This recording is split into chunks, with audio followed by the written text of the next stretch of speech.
This morning, experts are warning parents about the dangers of the internet after a former Shelbyville School Board member was caught hiding his identity to chat with teens. David Finkel is now facing sex crime charges against children.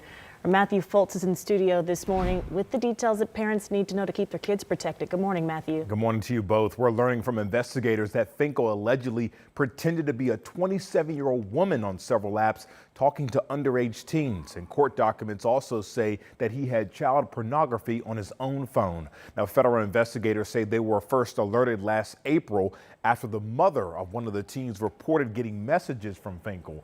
Court documents revealed that he allegedly exchanged explicit photos and messages with a girl and boy who both lived in separate states. FBI agents later searched his home earlier this month, and that's where he allegedly admitted to using the app TextMe, which is pretty popular among teens. Investigators say they later found 35 photos and videos on a hidden folder within Finkel's phone that contained child sexual abuse material. 13 News spoke to a local child sexual abuse advocate who says parents should really monitor what children have on their phones and devices.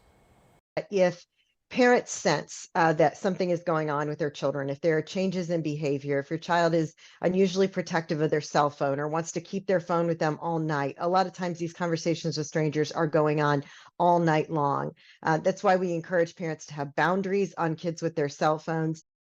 Now, court documents also say Finkel denied talking to minors online. However, he admitted to talking to adults. Now, last week, the Shelbyville Central School Board asked Finkel to step down as vice president from the board. He is no longer also listed on the district's website. Right now, we know he's being held by U.S. Marshals awaiting a first initial appearance. Do we know if any of the alleged victims are from Shelbyville, and should parents there be concerned? So right now, all the evidence on the court documents suggests that these victims were out of state. Of course, as I mentioned earlier, we do know one is from Missouri and then one is from Pennsylvania. But of course, as this case continues to play out in court, we could of course learn some more information. Yeah, that's disheartening for any parent to hear, though. Matthew, thank you.